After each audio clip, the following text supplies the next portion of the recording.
قیامت کے لیے بلند ترین صلوات. اللهم صل على محمد وآل محمد وعجل فرجهم. برائے آمد بی بی فاطمہ الزہرا سلام اللہ علیہا بآواز بلند صلوات. اللهم صل على محمد وآل محمد وعجل فرجهم. رحم اللہ من قرأ الفاتحہ.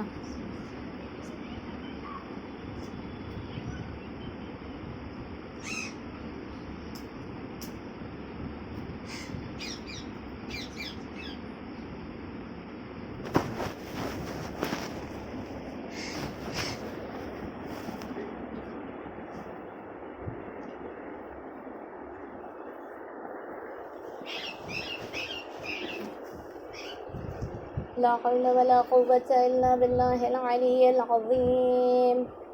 حسبنا الله ونعم الوكيل. نعم المولى ونعم النصير. الحمد لله رب العالمين والصلاة والسلام على أشرف الأنبياء والمرسلين وخاتم النبيين حبيبنا وحبيب إله العالمين أبي القاسم محمد. اللهم صل على محمد وآل محمد وعجل فرجهم. وعلى آله الطيبين الطاهرين المعصومين المظلومين الغرر الميامين لا سيما بقية الله في الأرضين وحجته على الخلائق أجمعين سيدنا ومولانا وصاحب نعمتنا وولي عصرنا مهدي هذه الأمة وطاووس أهل الجنة الحجة بن الحسن العسكري فداه وأرواح العالمين صلى الله عليه اللهم صل على محمد وآل محمد وعجل ولعنة الله على أعدائهم أجمعين من يوم عداوتهم إلى قيام يوم الدين. بسم الله الرحمن الرحيم. اللهم كن لوليك الحجة بن الحسن صلواتك عليه وعلى آبائه في هذه الساعة وفي كل ساعة وليا وحافظا وقائدا وناصرا ودليلا وعينا حتى تسكنه أرضك طوعا وتمتعه فيها طويلا. اللهم صل على محمد وآل محمد وعجل فرجهم. صلى الله عليك يا أبا عبد الله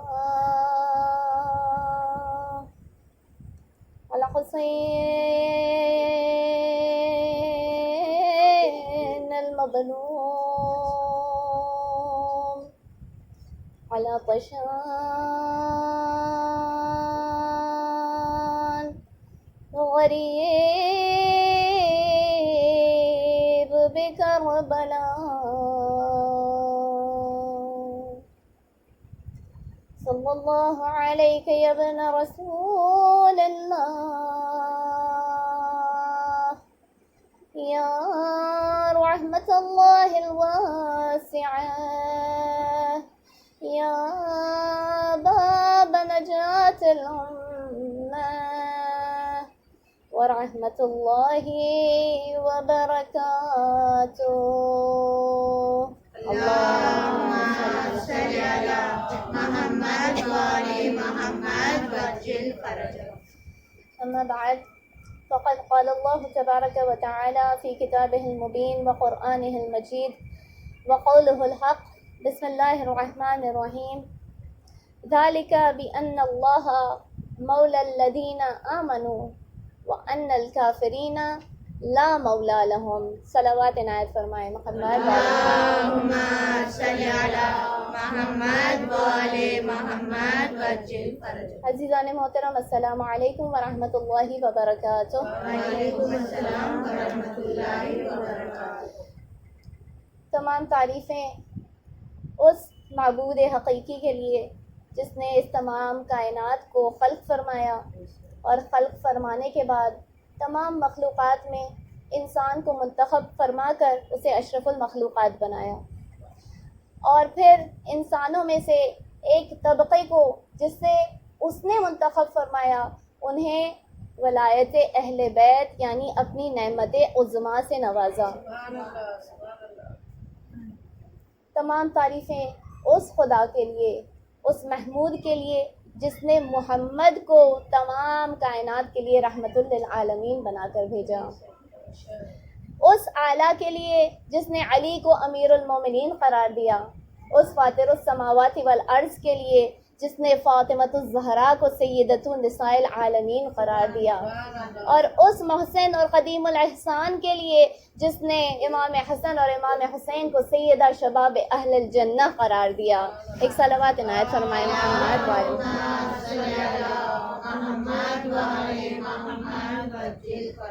خداوند عالم سورہ محمد کی اس 11ویں آیہ مبارکہ میں فرما رہا ہے، یہ اس لیے ہے کہ اللہ ان لوگوں کا مولا ہے جو ایمان لائے، اور جہاں تک کافروں کا سوال ہے تو ان کے لیے کوئی مولا نہیں ہے.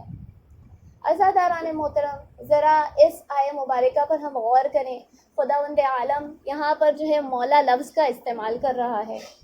مولا جسے ہم دوسرے الفاظ میں ولی بھی کہا کرتے ہیں، اولا بھی کہا کرتے ہیں. تو اگر ہم اس آیت پر غور کریں تو خود اپنے آپ سے ہر ایک سوال کرے کہ خداوند عالم یہاں پر جب مولا لفظ کا استعمال کر رہا ہے وہ کس معنی میں استعمال کر رہا ہے؟ آیا دوست کے معنی میں استعمال کر رہا ہے یا مددگار کے معنی میں استعمال کر رہا ہے؟ اس لیے کہ اگر اللہ نے اپنا اس یہاں پر جو لفظ مولا ہے اسے دوست یا مددگار کے معنی میں استعمال کیا ہوتا تو پھر وہ تو کافروں کی بھی مدد کرتا ہے، وہ تو کافروں کا بھی دوست ہے. اگر اس نظر سے دیکھا جائے کہ اللہ رزاق ہے، اللہ ہی وہ ہے جس نے تمام کائنات کو خلق فرمایا، جس نے ہر مخلوق کو خلق فرمایا ہے، چاہے وہ اس کو تسلیم خدا کرتی ہو یا نہ کرتی ہو. وہ منافق کو بھی عطا کرتا ہے، وہ کافر کو بھی عطا کرتا ہے، وہ مومن کو بھی عطا کرتا ہے. لہٰذا خداوند عالم یہاں پر مدد کے معنی میں یا دوست کے معنی میں اس لفظ کا استعمال نہیں کر رہا ہے. تو پھر بات یہی اس نتیجے پر پہنچتی ہے کہ اللہ تعالیٰ نے یہاں پر جو ہے مولا لفظ فوقیت یا اولویت کے معنی میں استعمال کیا ہے کہ اللہ تعالیٰ ہر ایک سے سپیریئر ہے، ہر ایک سے اولا ہے، ہر ایک سے برتر ہے. بس اگر پروردگار عالم نے اس معنی میں مولا لفظ کا یہاں استعمال کیا تو پھر ہر ایک مسلمان اس بات کو تسلیم کرے. جب خداوند عالم نے اپنے حبیب پر آیت نازل فرمائی تھی اور یہ فرمایا تھا کہ اے میرے حبیب اس پیغام کو پہنچا دو جس کا میں نے تمہیں حکم دیا ہے، تو غدیر کے میدان میں جب رسول اللہ نے تمام پالان شتر پر کھڑے ہو کر قیام کر کے ایک طویل خطبہ ارشاد کر کے یہ فرمایا تھا من کنت مولا فہذا علی مولا، تو اپنے آپ کو بھی اسی معنی میں مولا بتا رہے تھے اور علی ابن ابی طالب کو بھی اسی معنی میں مولا بتا رہے تھے. صلوات بھیج دیں محمد والے محمد وآل محمد وعجل فرجهم. خداوند عالم فرماتا ہے لا تجعلوا دعاء الرسول بینکم کدعاء بعضکم بعضا. خداوند عالم سورہ نور کی آیت نمبر 63 میں فرما رہا ہے، 63ویں آیت مبارکہ میں فرما رہا ہے کہ تم سب یعنی کہ لوگوں کو مخاطب کرتے ہوئے فرما رہا ہے تم سب رسول کو اس طرح سے نہ پکارو جس طرح سے تم ایک دوسرے کو پکارا کرتے ہو. رسول کا مقام کچھ اور ہے، تمہارا مقام کچھ اور ہے. رسول ہم جیسے نہیں ہیں، رسول تم سے الگ ہیں، اس لیے کہ رسول نوری بشر ہیں. رسول نور میں انسان کی شکل میں جو ہے نور کا پیکر ڈھلے ہوئے ہیں.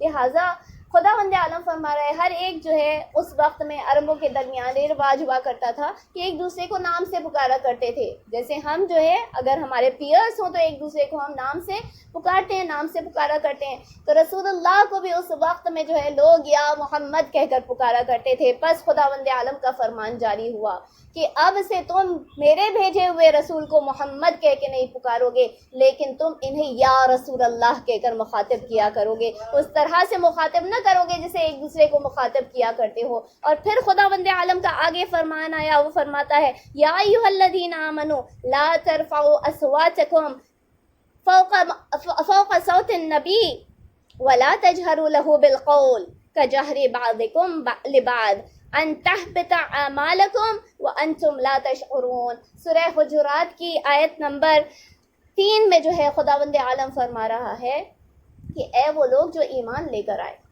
اپنی آوازوں کو خداوند عالم کے نبی کی آواز پر فوقیت نہ دینا, اپنی آواز کو ان کے سامنے بلند نہ کرنا, اور نہ ہی زور زور سے ان کی مجلس میں بیٹھ کر ان کے حضور میں تم باتیں کرنا. کہیں ایسا نہ ہو کہ خداوند عالم تمہارے تمام اعمال کو ضائع کر دے اور یوں ہی فضا میں منتشر کر دے جب کہ تم جانتے نہ ہو. یعنی خداوند عالم کا حکم آ رہا ہے. لوگ ایسے ہوا کرتے تھے, کئی مرتبہ آپ نے کئی ایسے واقعے سنے جہاں پر رسول اللہ کوئی حکم دیا کرتے تھے, کوئی بات کہا کرتے تھے, اور ان کی مجلس میں کتنے ایسے لوگ بیٹھے ہوا کرتے تھے جو فوراً ایسے تو ان کی آوازیں دبی ہوئی رہا کرتی تھی, میدان جہاد میں تو فرار کر جایا کرتے تھے, لیکن جب بھی انہیں اپنی مرضی کے موافق بات نہ سمجھ میں آتی تھی تو فوراً جو ہے اپنی زبانوں کو رسول کے سامنے چلانا شروع کر دیا کرتے تھے اور رسول سے جو ہے زبان درازی کیا کرتے تھے. بس خداوند عالم نے فرمایا جو رسول سے زبان درازی کرے, بلکہ یہاں تو زبان درازی کرنے کی بھی بات نہیں آ رہی ہے کہ اگر تم نے اپنی آواز, اپنی صدا کو رسول کی آواز پر بلند کر دیا تو خداوند عالم تمہارے تمام اعمال کو محو کر دے گا, تمہاری تمام نیکیوں کو مٹا کر رکھ دے گا. ہوں گے رسول اللہ کسی کے دوست, ہوں گے رسول اللہ کسی کے مددگار, لیکن خداوند عالم یہاں پر کلیئر ٹرمز میں واضح الفاظ میں بتا رہا ہے کہ رسول اللہ کا مقام نبی کا مقام ہے, رسول اللہ کا مقام رسول کا مقام ہے, ولی کا مقام ہے, میرے بھیجی ہوئی حجت کا مقام ہے, تمہارے دوست اور مددگار کا مقام نہیں. عزاداران محترم, ہم جو ہے زیارت وارثہ میں جب پڑھتے ہیں امام حسین کے لیے اشہد انک کنت نورا فی الاصلاب الشامخہ والارحام المطہرہ, رسول اللہ نے مولائے کائنات کے لیے بھی اسی طرح سے استعمال کیا تھا. انا وعلی من نور واحد, میں اور علی ایک ہی نور سے ہیں. انا وعلی من شجر واحدہ, میں اور علی ایک ہی شجر سے ہیں. باقی تمام کائنات مختلف شجروں سے ہے, لیکن میں اور علی ایک ہی شجرے سے, ایک ہی درخت سے ہیں. تو یہاں پر ہم زیارت وارثہ میں امام حسین کے لیے کیا گواہی دے رہے ہیں؟ اشہد انک, ہم گواہی دے رہے ہیں, دیکھا نہیں ہے سید الشہداء کو, لیکن گواہی دے رہے ہیں.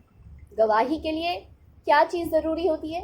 آپ نے اس چیز کو ہوتے ہوئے دیکھا ہو, یعنی کہ ہم اقرار کر رہے ہیں کہ ہم اس عالم زر میں موجود تھے جہاں خداوند عالم نے امام حسین کو, مولائے کائنات کو جو ہے اپنا ولی مقرر کیا تھا, رسول خدا کا جانشین مقرر کیا تھا. ہم چشمدید گواہ ہیں اس بات کے, اور ہم گواہی دے رہے ہیں, ہم گواہی دے رہے ہیں اشہد انک کنت نورا فی الاصلاب الشامخہ, آپ پاک صلبوں سے ہوتے ہوئے آئے, والارحام المطہرہ, اور آپ طاہر کیے ہوئے جو ہے ارحام سے, ماؤں کے رحموں سے ہوتے ہوئے آئے.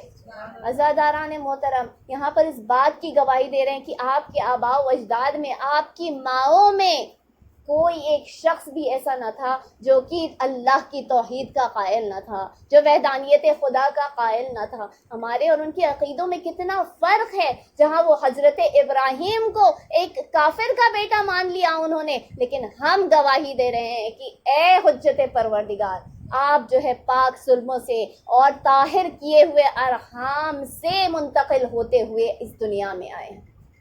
عزاداران محترم, تیرہ نور معصومین کے اللہ نے بھیجے, اور یہ سب کے سب جو ہے ایک ساتھ جو ہے اپنے سفر کو طے کرتے رہے، حتیٰ کہ حضرت عبد المطلب کے پیشانی میں وہ نور آ کے 2 ٹکڑوں میں ہو گیا۔ 13 نوروں کا سفر جو ہے، جو ایک نور بن کے چل رہا تھا، وہ ایک نور حضرت عبد المطلب کے جب صلب میں آیا تو وہ 2 ٹکڑوں میں ہو گیا۔ ایک نور عبداللہ کے حوالے ہوا، ایک نور ابو طالب کے حوالے ہوا۔ بس خداوند عالم نے جو ہے 13 انوار کو اس طرح سے سفر کرایا، لیکن ایک نور اب بھی باقی تھا۔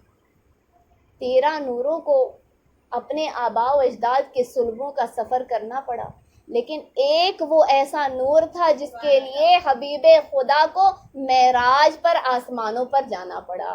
اس نور کو حاصل کرنے کے لیے خداوند عالم نے فرمایا یہ وہ نور ہے جو اتنی آسانی سے تمہیں نہیں حاصل ہو سکتا ہے میرے حبیب، یہ وہ نور ہے جسے کسی صلب کا بھی سفر نہیں کرنا پڑے گا، کسی رحم کا بھی سفر نہیں کرنا پڑے گا، لیکن یہ وہ ایک نور ہے جس کے لیے خداوند عالم نے اپنے حبیب کو معراج پر بلایا، اور معراج پر بلانے کے بعد جو ہے ایک سیب کی شکل میں اپنے حبیب کو اس نور کو منتقل کیا۔ بس محمد مصطفیٰ صلی اللہ علیہ وآلہ وسلم کے صلب میں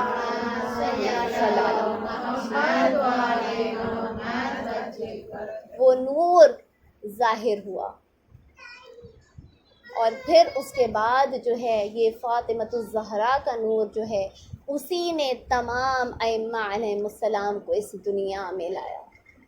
یہ نور اتنا پاک و پاکیزہ تھا کہ خداوند عالم نے جناب سیدہ کو ایک ولی کا مرتبہ عطا فرمایا۔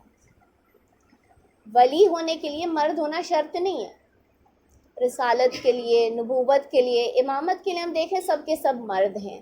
خداوند عالم نے شرط رکھی کہ مرد ہونا ضروری ہے رسالت کے لیے، نبوت کے لیے، امامت کے لیے، لیکن اللہ کا ولی ہونے کے لیے مرد ہونا شرط نہیں ہے۔ کئی عورتیں، مریم مقدسہ، جناب آسیہ، جناب سارہ، ان سب کو ولیہ خدا کہا گیا، یعنی اللہ کی ولی رہی ہیں۔ یہ اولیاء ہونے کے لیے اللہ کے نزدیک جو ہے عورت ہونا یا مرد ہونا یہ کوئی معنی نہیں رکھتا، لیکن جناب سیدہ وہ ہیں جس کو اللہ تعالیٰ نے ولیت عظمیٰ قرار دیا، سب سے بڑی ولیہ، لہٰذا وہ سیدۃ نساء العالمین قرار پائیں۔ تمام کائنات کی عورتوں کی اولین سے لے کر آخرین تک جناب سیدہ کو ان کا سردار قرار دیا گیا۔ عزاداران محترم، خداوند عالم ہم آیت الکرسی پڑھتے ہیں، اس میں فرماتا ہے اللہ ولی الذین آمنوا یخرجہم من الظلمات الی النور والذین کفروا اولیاءہم الطاغوت یخرجونہم من النور الی الظلمات۔ خداوند عالم کیا فرما رہا ہے کہ اللہ کس کا ولی ہے؟ دوبارہ سے پہلے میں نے سرنامہ کلام جس آیت مبارکہ کو بنایا اس میں خداوند عالم نے یہ کلیئرلی ڈیفائن کر دیا، اللہ تعالیٰ صرف ان کا مولا ہے جو ایمان لے کر آتے ہیں، جو کافر ہیں ان کے لیے کوئی مولا نہیں ہے، ان کا کوئی ولی نہیں ہے۔ بس خداوند عالم اس آیت الکرسی میں بھی یہی فرما رہا ہے اللہ ولی الذین آمنوا، جو ایمان لائے اللہ ان کا ولی ہے، اور وہ انہیں ظلمات سے لے کر جو ہے نور کی طرف لے کر آتا ہے، یعنی اندھیروں سے، گمراہیوں سے بھٹکے ہوئوں کو وہ ہے نور کی طرف اور ہدایت کی جانب لے کر آتا ہے۔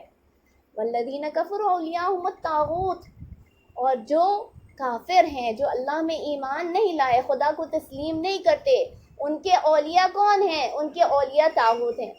دیکھیے خدا جو ہوتا ہے نا، جسے ہم خدا بنا لیں وہ خدا ہو جاتا ہے، جسے اللہ ہم سمجھ رہے ہیں تو وہ ہمارا حقیقی خدا ہے، لیکن دنیا میں بہت سارے خدا ہوتے ہیں، آپ جس کی طرف رجحان کر لیں، آپ جس کی طرف رغبت کر لیں وہ خدا ہو جاتا ہے۔ انسان کا خدا کبھی اس کے خواہشات ہوتے ہیں، انسان کا خدا کبھی شہرت ہوتی ہے، انسان کا خدا کبھی اس کا نام ہوتا ہے، کبھی فیم ہوتا ہے، کبھی حکمرانی ہوتی ہے، یہ سب انسان کے خدا بن جاتے ہیں۔ جس کو انسان جو ہے اپنا سینٹر آف اٹینشن بنا لے وہ انسان کا خدا بن جاتا ہے، لیکن حقیقی معبود وہ ہے جو خداوند عالم اس آیت میں فرما رہا ہے کہ اللہ حقیقی معبود ہے، جو تمام مومنین کا، تمام ایمان لانے والوں کا ولی ہے اور ان کی ہدایت فرماتا ہے۔ ہمیشہ خداوند عالم فرماتا ہے کہ جتنے ولی ہوں گے، جتنے خلیفہ ہوں گے، انہیں میں بناؤں گا. خداوند عالم نے کیا فرمایا جب حضرت آدم کو بنانا چاہتا تھا؟ ملائکہ سے مخاطب ہو کر کیا فرماتا ہے؟ انی جاعل فی الارض خلیفہ، میں اس زمین میں خلیفہ بنانے والا ہوں. اب اگر اس جملے پر ہم غور کریں تو خداوند عالم نے یہ نہیں کہا انی اجعل فی الارض خلیفہ. اجعل فعل ہے، ورب ہے، اور جاعل ایک ناؤن ہے. خداوند عالم بتانا چاہ رہا ہے کہ صرف میں ہوں، میں جو بنانے والا ہے وہ صرف میں ہوں، صرف میں جو ہے خلیفہ بنانے کا اختیار رکھتا ہوں، کوئی اور خلیفہ بنانے کا اختیار نہیں رکھتا. عزیزان محترم، ایک مرتبہ جو ہے امیر المومنین کے سلسلے میں کسی نے یہ سوال کیا تھا کہ مولا آپ کو چوتھا خلیفہ مانا جاتا ہے. تو معصوم فرماتے ہیں کہ میرے جد نے جواب دیا تھا تو میں تو چوتھا خلیفہ ہوں، میں تو چوتھا خلیفہ ہوں. باپ کے چہروں کو میں دیکھ رہی ہوں تو ایکسپریشنز آپ کے جو ہے حیرت زدہ ہیں، تو گھبرائے نہیں. چوتھا خلیفہ ہونے سے مراد کیا ہے یہاں پر؟ اس لیے کہ خداوند عالم نے بتایا کہ علی چوتھے خلیفہ ہیں، اور خود امیر المومنین نے اس بات کو واضح کیا. امیر المومنین فرماتے ہیں سب سے پہلے خلیفہ جسے اللہ نے منتخب فرمایا اور جس کا نام قرآن میں لیا کہ میں انہیں خلیفہ بناؤں گا، وہ حضرت آدم تھے. انی جاعل فی الارض خلیفہ، سب سے پہلا اللہ کا خلیفہ حضرت آدم تھے. دوسرے خلیفہ جس کو خداوند عالم نے خلیفہ بنایا اور کسی کی درخواست پر خداوند عالم نے اس کی دعا کو قبول کیا، وہ حضرت ہارون ہیں، جس کے لیے حضرت موسیٰ علیہ السلام نے خود دعا کی تھی کہ اے پروردگار وجعل لی وزیرا من اہلی ہارون اخی، اے پروردگار مجھے ایک وزیر عطا فرما، میرا بھائی ہارون. اور پھر حضرت موسیٰ نے اپنے بھائی سے جب وہ کوہ طور پر اللہ تعالیٰ سے ملاقات کرنے کے لیے جا رہے تھے، ابھی ذی الحجہ کا جب مہینہ گزرا تھا، ہم جو ہے اس میں 2 رکعت کی نماز پڑھا کرتے تھے. اس نماز میں جس آیت کی تلاوت کیا کرتے تھے اس میں خلیفہ لفظ آیا ہے، جہاں پر خداوند عالم فرماتا ہے وقال موسیٰ لأخیہ ہارون. اور جب حضرت موسیٰ نے اپنے بھائی ہارون سے کہا اخلفنی فی قومی ولا تتبع سبیل المفسدین، اے ہارون اب میری قوم کے درمیان میرے خلیفہ بن کے رہو، میرے خلیفہ بن کے رہو، اور مفسد یعنی فساد پیدا کرنے والوں کی اتباع نہ کرنا، فساد پیدا کرنے والوں کی پیروی نہ کرنا. دوسرا خلیفہ جس کا ذکر ہوا قرآن کریم میں وہ حضرت ہارون تھے. تیسرا خلیفہ جس کا ذکر قرآن کریم میں ہوا ہے وہ حضرت نبی داود ہیں، جس کے لیے خداوند عالم فرماتا ہے یا داود انا جعلناک خلیفۃ فی الارض، اے داود ہم نے تمہیں اس زمین میں اپنا خلیفہ مقرر فرمایا. اور کسی کا نام، کسی نبی کا نام خلیفہ کے طور پہ نہیں آیا. ویسے تو ہر ایک جو ہے اپنے سے پہلے والا خلیفہ بنتا ہے، یعنی ہر نبی کے بعد اس کا جانشین اس کا خلیفہ ہوا کرتا ہے، جیسے حضرت آدم اور اس کے بعد تمام خلیفہ ہیں. لیکن جس کا ظاہری طور پر خداوند عالم نے قرآن میں تذکرہ کیا وہ ان 3 نبیوں کا کیا، اور اس کے بعد اگر خلیفہ لفظ کہیں استعمال کیا گیا تو حضرت محمد مصطفیٰ صلی اللہ علیہ وآلہ وسلم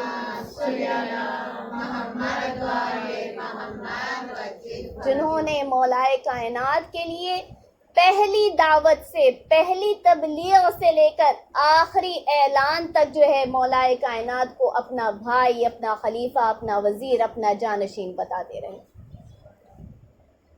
جس کو دنیا والے بناتے ہیں وہ دنیا کو راضی کرنے کی کوشش کرتا رہتا ہے، وہ دنیا کو ان کی خوشنودی حاصل کرنے کی کوشش کرتا رہتا ہے.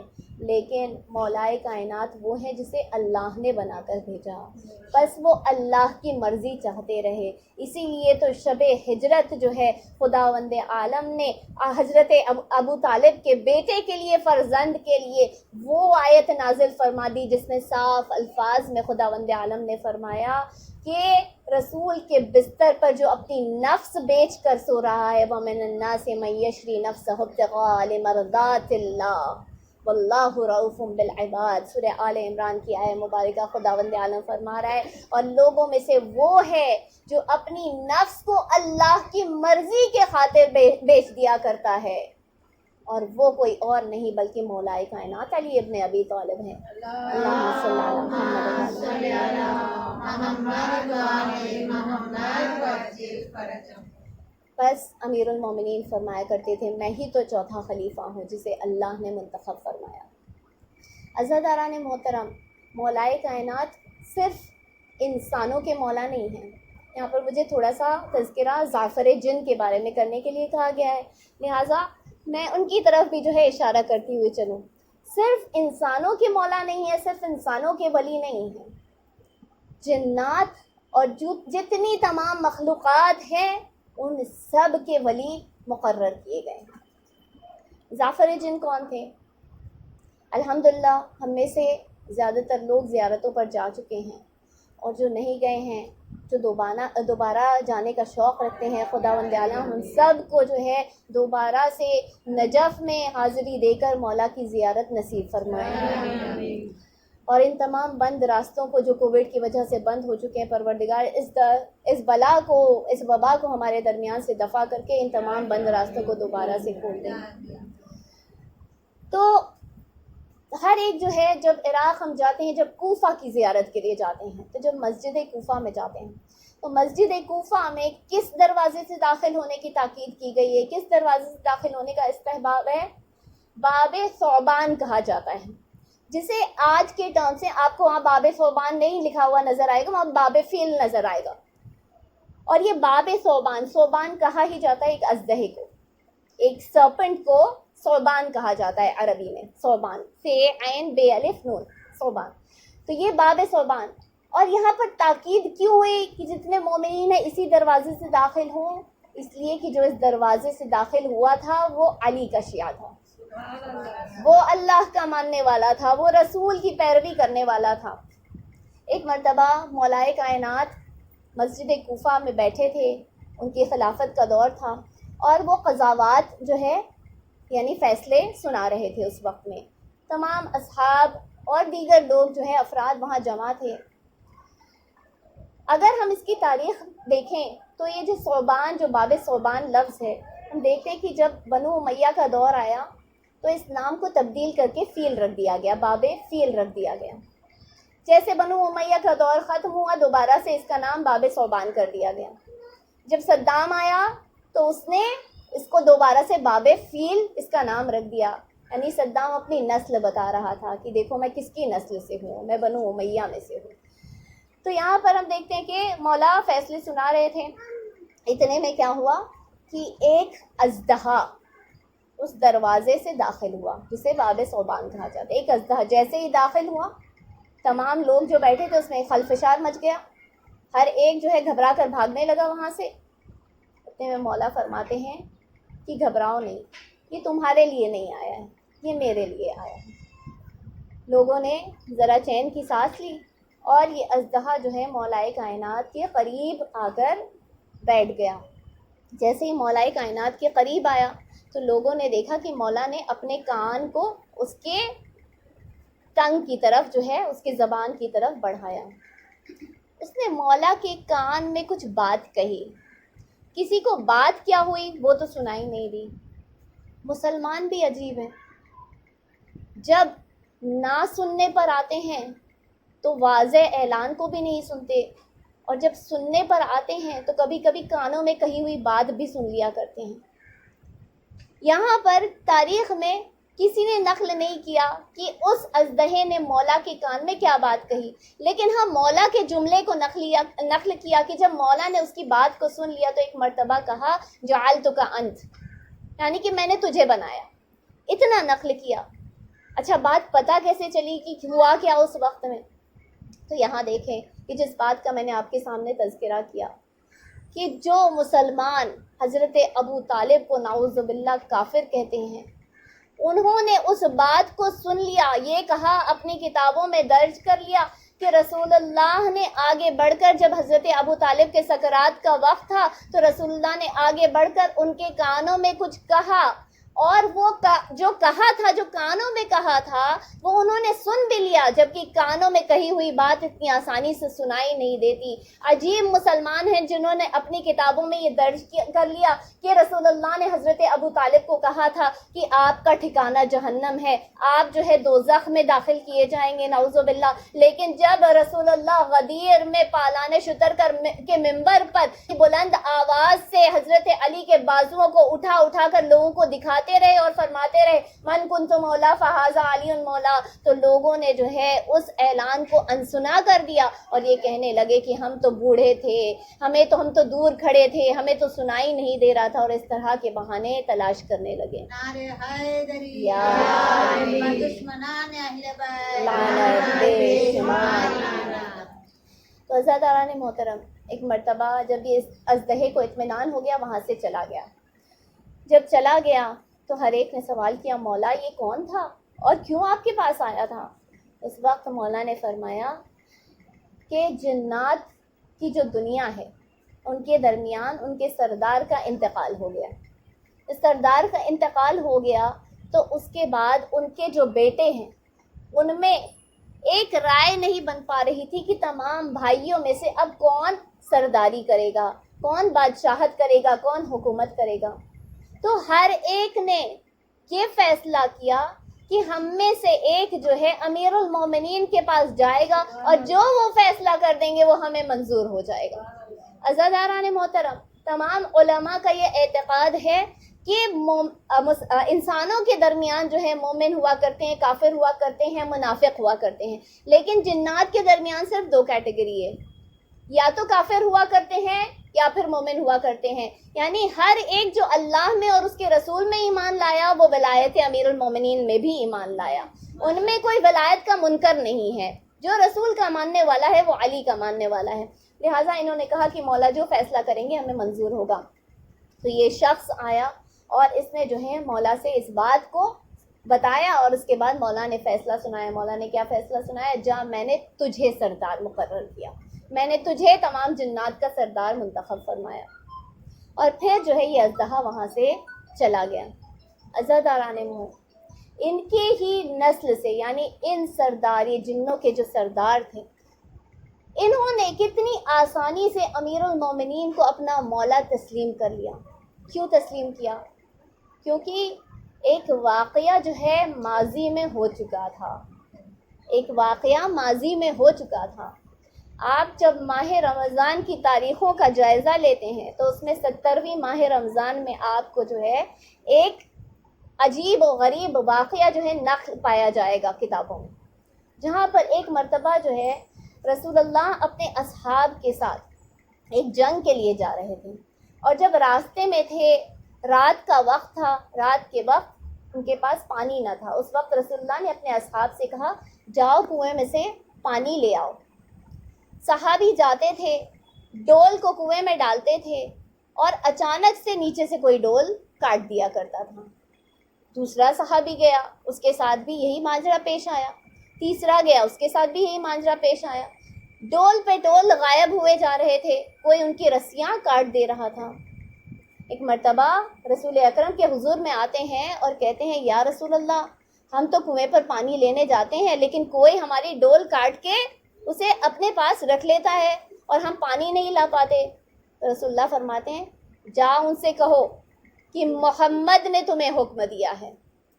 تو یہاں پر بات صاف ہو رہی ہے کہ یہاں پر رسول اللہ کی بات ماننے والے ان کی بات مانتے، رسول اللہ کی بات کا انکار کرنے والے ان کا انکار کرتے۔ صحابی دوبارہ گئے، کہا یا رسول اللہ، ہم نے تو یہ بھی کہا کہ محمد نے حکم دیا ہے، رسول اللہ نے حکم دیا ہے، پھر بھی وہ ہماری ڈول کو کاٹ دے رہے ہیں۔ تو اب معلوم ہوا کہ یہ مسلمان نہیں تھے، یہ جنات مومن نہیں تھے، مسلمان نہیں تھے۔ مرتبہ رسول خدا نے مولائے کائنات کی طرف نظر کی اور کہا یا علی آپ جائیں۔ جیسے ہی مولائے کائنات اٹھے اور اس کنویں کی جانب بڑھے، ایک مرتبہ تمام اصحاب ان کے ارد گرد چل رہے تھے۔ کیا دیکھتے ہیں؟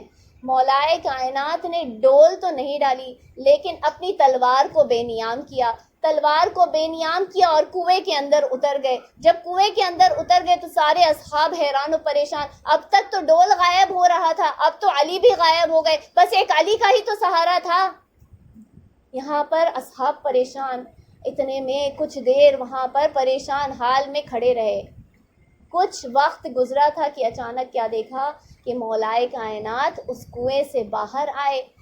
تلوار پر خون کے کچھ دھبے لگے ہوئے تھے, اور پھر حضور اکرم کے حضور میں آئے, ان کی بارگاہ میں آ کر فرماتے ہیں, جب رسول نے سوال کیا تو فرماتے ہیں یا رسول اللہ کچھ نہیں, کچھ منکر جنات تھے, میں اتر گیا, میں نے ہوا میں ایک جست ماری, جیسے ہی جست ماری یہ سمجھ گئے کہ یہ علی ہمارے بس کی بات نہیں, اور دور بھاگنے لگے. جنہوں نے حملہ کرنے کی کوشش کی میں نے ان کا قتل کیا, اور اس کے بعد جو ہے یا رسول اللہ میں فتح حاصل کر کے اس کنویں سے باہر آیا.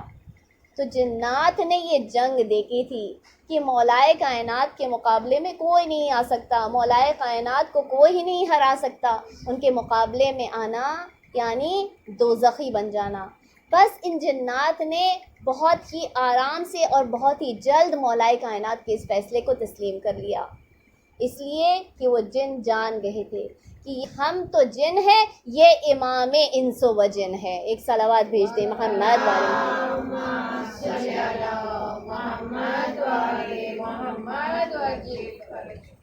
زعفر جن, نام زعفر ہے, جعفر نہیں ہے, ظفر نہیں ہے, زعفر, زے عین فے رے, زعفر.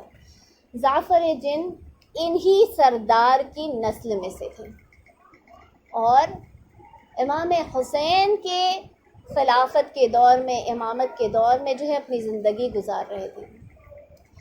عزاداران محترم, میں نے کہیں پڑھا تو نہیں, لیکن میں نے کئی ذاکرین کو منبر سے یہ پڑھتے ہوئے سنا کہ ایک مرتبہ ایک شخص تھا, اور وہ شخص جو ہے کشتی میں دوسرے افراد کے ساتھ سفر کر رہا تھا. اچانک سمندر میں ایک طوفان آیا, اور جب طوفان آیا تو وہ کشتی جو ہے سنبھل نہ سکی, اس بھونڈر میں سنبھل نہ سکی, اور وہ کہتا ہے کہ ساری کشتی جو ہے تتر بتر ہو گئی, ساری کشتی ٹوٹ گئی, اور مجھے نہ پتہ چلا کہ میرے ساتھ جتنے ساتھی تھے ان کا کیا ہوا, اور میں بھی بے ہوش ہو گیا, مجھے اپنا بھی خیال نہ رہا. لیکن جب مجھے ہوش آیا تو میں نے اپنے آپ کو ایک لکڑی پر پایا, یعنی اس کشتی کی ایک ٹکڑے پر پایا. میں اس سمندر کے چھور تک پہنچا, اور جیسے ہی اس چھور تک پہنچا, اس کنارے تک پہنچا, تو دور دور تک مجھے کوئی نظر نہیں آتا تھا. مجھے نہیں معلوم ہوا کہ میرے ساتھیوں کا کیا بنا, اور مجھے کوئی نظر نہیں آتا تھا. بس دور دور تک ایک صحرا نظر آتا تھا, ریگستان نظر آتا تھا. یہ کہتا ہے کہ میں بڑا ڈرا اور سہما ہوا اس صحرا میں آگے بڑھنے لگا. جیسے ہی صحرا میں آگے بڑھنے لگا مجھے کسی کے رونے کی آواز آتی تھی. جیسے ہی مجھے وہ رونے کی آواز آئی تو میں اسی رخ میں آگے بڑھنے لگا, اور جب قریب پہنچا تو میں نے کیا دیکھا کہ ایک بڑا بلند قد کا شخص نظر آ رہا ہے, جس کے بڑے بڑے بال ہیں, آنکھیں رونے سے سرخ ہو چکی ہیں, اور وہ زمین پر کچھ لکھتا ہے, اور اس کے بعد زمین سے اپنے سر کو ٹکراتا ہے اور زور زور سے گریا کرتا ہے. عزاداران محترم, یہ کہتا ہے میں بڑا خوف کرتا ہوا ڈرا ڈرا آگے پہنچا, دیکھنا چاہتا تھا کہ یہ کیا لکھ رہا ہے. جیسے ہی میں نے آگے بڑھ کے دیکھا تو وہ جب زمین پر جو خط کھینچ رہا تھا وہ لکھ رہا تھا حسین, حسین لکھ رہا تھا, اور اس کے بعد جو ہے زور زور سے گریا کرتا تھا. کہتا تھا کہ بس میں نے چین کی سانس لی کہ کم از کم یہ میرے مولا کا چاہنے والا ہے, یہ میرا جیسا ہے. کہتا ہے کہ میں آگے بڑھا, جب میں آگے بڑھا تو یہ غش کھا کے گر پڑا تھا. جیسے ہی اسے غش سے افاقہ ہوا, اس نے مجھے دیکھا اور مجھے دیکھ کر کہنے لگا اے اولاد آدم تو یہاں کہاں آ گیا, اے اولاد آدم تو یہاں کہاں آ گیا. وہ کہتا ہے کہ آپ کون ہیں, اور اس طرح سے صحرا میں تنہا اکیلے بیٹھ کر اس طرح سے کیوں گریا کر رہے ہیں. وہ کہتا ہے کہ میرا نام زعفر ہے, میں جنات میں سے ہوں, میں زعفر جن ہوں, تو بڑا خوش نصیب ہے کہ تجھے میرا دیکھنا نصیب ہوا۔ یہ کہتا ہے کہ کیا واقعی آپ وہ ظافر جن ہیں جو کربلا میں موجود تھے؟ کہتا ہے کہ ہاں میں وہی ظافر جن ہوں۔ ارے میں اپنی مولا کی نصرت نہ کر پایا، اس روز سے میں صحرا میں آتا ہوں اور مولا کا نام لکھ لکھ کر ان پر گریا کرتا ہوں۔ یہ شخص کہتا ہے میں آپ کو مولا کا واسطہ دیتا ہوں، مجھے سارے کربلا کے واقعات بیان کیجیے۔ وہ شخص کہتا ہے ارے میں مر جاؤں لیکن میں ان واقعات کو بیان نہ کر سکوں گا۔ وہ کہتا ہے کہ میں آپ کو واسطہ دیتا ہوں، مجھے ایک مرتبہ کربلا کے واقعے کو سنا دیجئے، ایک مرتبہ امام حسین کا واسطہ، بس ایک مرتبہ منتیں کرتا جاتا تھا۔ کہتا ہے اچھا تو سننا چاہتا ہے تو سن۔ ارے میں اس وقت کربلا میں پہنچا جب مولا اپنے لال علی اصغر کا جنازہ لحد میں اتار رہے تھے۔ میں نے دیکھا مولا کے چہرے پر علی اصغر کا خون تھا، ایک ننھی سی لحد بنا رہے تھے، علی اصغر کو اس لحد میں اتارتے تھے۔ پھر کہتا ہے کہ میں مولا کے قریب گیا اور میں نے وہ دیکھا جو تم انسانوں کو نظر نہیں آتا۔ میں نے کیا دیکھا کہ نبیوں کی صفیں لگی ہوئی ہے، آسمان سے زمین تک نبیوں کی صفیں بچھی ہوئی ہیں، تمام روحیں جو پرواز کر چکی تھی ان کی صفیں لگی ہوئی ہے۔ ہر ایک مولا سے اجازت چاہ رہا تھا، مولا ہمیں اجازت دے دے۔ انبیاء اللہ سے اجازت چاہ رہے تھے، ارے ہمیں حسین کی نصرت کرنے کی اجازت دے دے پروردگار۔ ملائکہ کی صفیں آسمان سے زمین تک بچھی ہوئی تھی، ہر ایک مولا کی نصرت کرنے کے لیے اجازت چاہ رہا تھا۔ امام کے قریب گیا تو کہا مولا مجھے اجازت دیجیے، میں آپ کی طرف سے لڑنا چاہتا ہوں، میں بھی آپ کی راہ میں شہید ہونا چاہتا ہوں۔ امام فرماتے میں تجھے اجازت نہیں دے سکتا۔ ظافر کہتے مولا آپ کیوں مجھے اجازت نہیں دے سکتے؟ امام فرماتے اس لیے کہ تو لوگوں کو نظر نہیں آتا، اور جو مخلوق نظر نہیں آتی میں اسے کیسے اجازت دے دوں کہ وہ میرے دشمنوں سے جا کر جنگ کرے؟ تو ظافر کہتے ہیں میں نے کہا مولا بدر کی جنگ میں تو ملائکہ آ گئے تھے، وہ بھی تو دشمنوں کو نظر نہیں آتے تھے، لیکن انہوں نے آپ کے نانا کی طرف سے جنگ کی تھی۔ امام فرماتے وہ اللہ کے حکم سے وارد ہوئے تھے۔ یہ اصرار کرتا گیا، مولا نے کہا نہیں میں اجازت نہیں دے سکتا۔ ایک کا جب اصرار بڑھا تو مولا نے کہا اچھا ٹھیک ہے تو یہاں کھڑے رہ کر جو ہے تمام منظر کو دیکھ، میں تجھے اجازت دیتا ہوں، تو اس واقع کربلا میں اب ہونے والا جو آخری منظر ہے نا میں اسے تجھے دیکھنے کی اجازت دیتا ہوں، تو گواہ بننا روز قیامت جو ہے میری دادی کے سامنے، اپنے پروردگار کے سامنے گواہ بن کر آنا۔ یہ کہتا ہے کہ میں نے کہا مولا مجھے منظور ہے۔ امام فرماتے ہیں ہاں ظافر، لیکن جب میں تجھے پکاروں اور تجھ سے کہوں کہ ظافر اب کربلا کی زمین سے دور ہو جا تو ظافر اس کربلا کی زمین کو چھوڑ دینا۔ کہتا ہے مولا منظور ہے۔ کہتا ہے میں نے دیکھا مولا خیموں کی جانب گئے، مرتبہ خیمے میں داخل ہوئے، تمام بیویوں پر سلام بھیجنا شروع کیا، اے رقیہ تم پر سلام، اے فضہ تم پر سلام، اے ام کلثوم تم پر سلام، اے رباب تم پر سلام، اے فروا تم پر سلام، اے زینب میری ماں جاہی تم پر سلام۔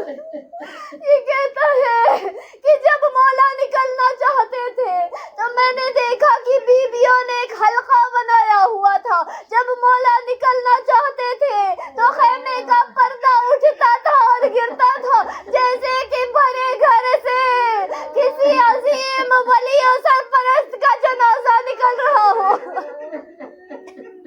جزاکم اللہ خیر الجزا۔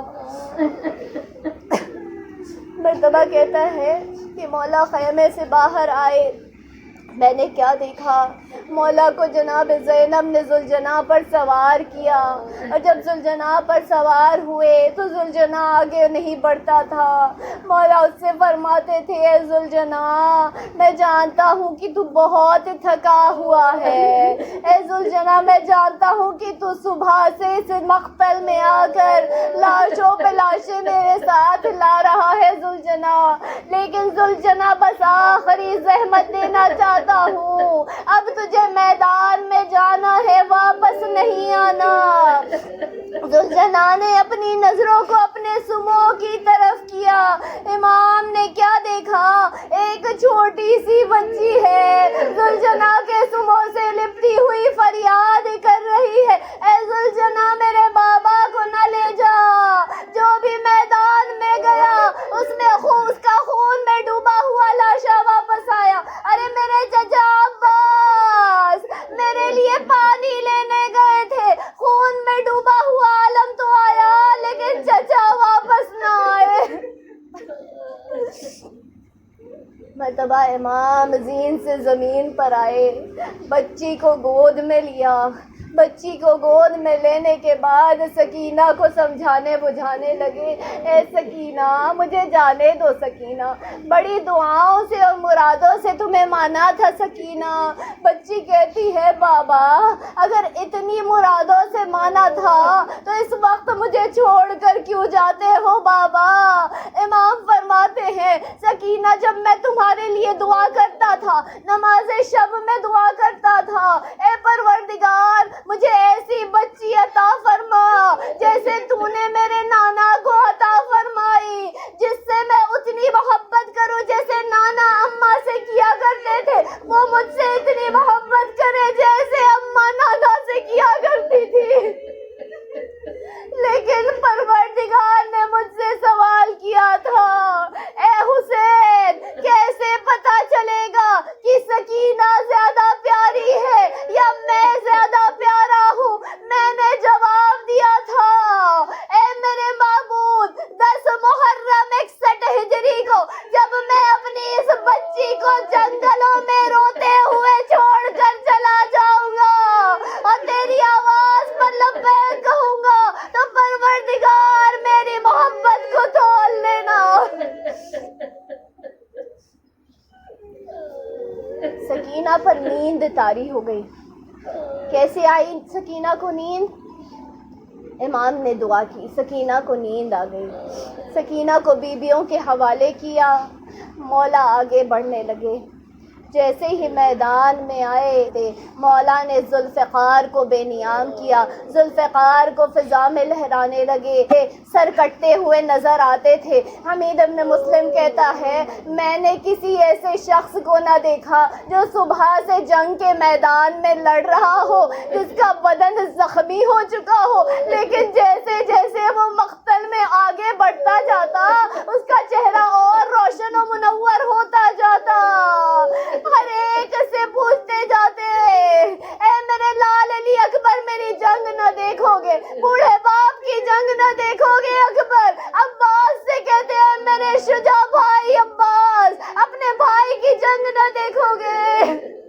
خداوند عالم کی ندا آئی، یا ایتھا النفس المطمئنہ ارجعی الی ربک راضیۃ مرضیہ۔ اے میرے حسین اب کتنی دیر لڑے گا؟ حسین میرے پاس واپس پلٹ آ۔ خدا کی آواز کا آنا تھا۔ امام نے ذوالفقار کو نیام میں رکھا، بھاگی ہوئی فوج دوبارہ سمٹنے لگ، کہا انا للہ و انا الیہ راجعون۔ اب کوئی برچھی مارتا تھا، کوئی نیزہ مارتا تھا، کوئی تیر مارتا تھا، کوئی تلوار سے وار کرتا تھا، جس کے پاس کچھ نہ تھا پتھر اور کنکریاں چن چن کر امام کے جسم نازنین پر مارنے لگا۔ اب مولا دل دل پہ سنبھل نہ سکے، ڈگمگانے لگے، زمین پر گرے۔ جب زمین پر گرے اب تک جو سکینہ سوئی ہوئی تھی اچانک آنکھ کھلی، پھوپھی سے کہتی ہے پھوپھی اماں میرے بابا کہاں ہے؟ پھوپھی کہتی ہے سکینہ بابا تو مقتل میں گئے ہیں۔ سکینہ کہتی ہے پھوپھی اماں میں بابا کے پاس جاؤں؟ جناب جناب زینب کہتی ہیں اے سکینہ تم سیدانی ہو، سیدانیاں باہر مجمع عام میں نہیں جاتی ہے۔ سکینہ کہتی ہے کہ میری دادی بھی تو مباہلے کے لیے گئی تھی۔ زینب کہتی ہے سکینہ وہ عیسائی تھے، اللہ کا حکم آیا تھا، یہ لوگ اپنے آپ کو مسلمان کہتے ہیں لیکن کافر ہو چکے ہیں۔ مرتبہ سکینہ نے کہا میں ردا اوڑھ کر جاؤں گی۔ سکینہ خیمے سے باہر نکلی، دیکھا کہ تمام گھوڑوں کی قطار لگی ہوئی ہے۔ سکینہ ایک گھوڑے سے دوسرے گھوڑے کے سم کو پکڑے ہوئے آگے بڑھتی، ایک مرتبہ ایک گھوڑے کے سموں سے لپٹ کر تھک کر بیٹھ گئی۔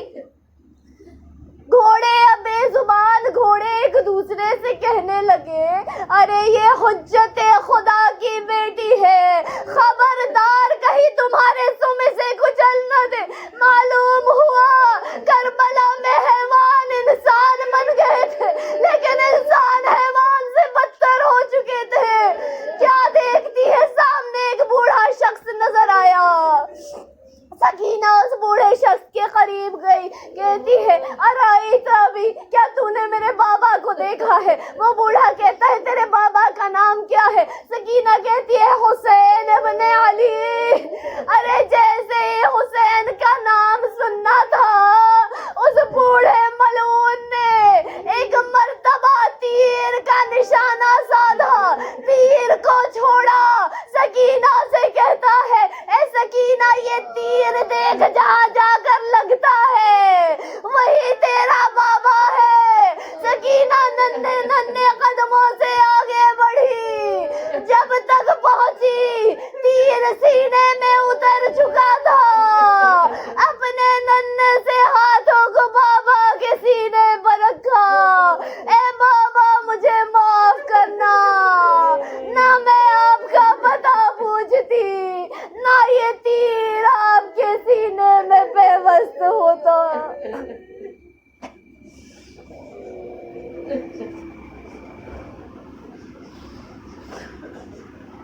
الا لعنۃ اللہ علی القوم الظالمین، انا للہ و انا الیہ راجعون۔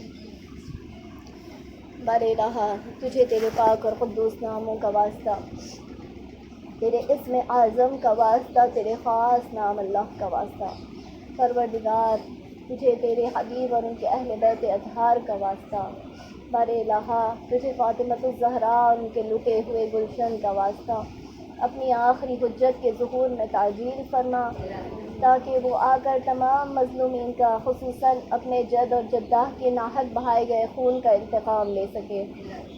اس غیبت کے دور میں تمام ہم و غم و آلام کو وقت کے امام سے درگزر فرما۔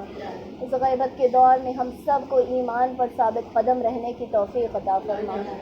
بار الہ ہم سے جو بھی گناہ سرزد ہوئے ہیں، محبت اہل بیت علیہ السلام کے طفیل میں ہمارے تمام گناہوں کی مغفرت فرما۔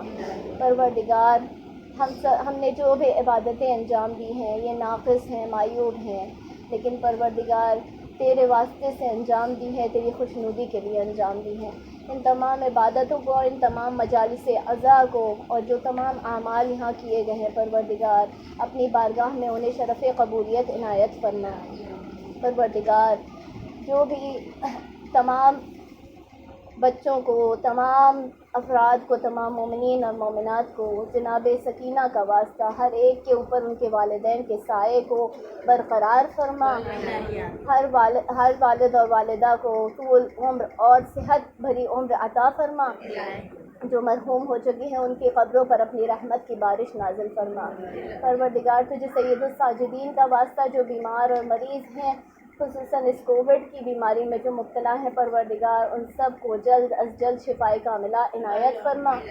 بار الہ ان تمام بند راستوں کو کھول کر ہم سب کو دوبارہ سے حج اور زیارات معصومین علیہ السلام پر جانا نصیب فرما۔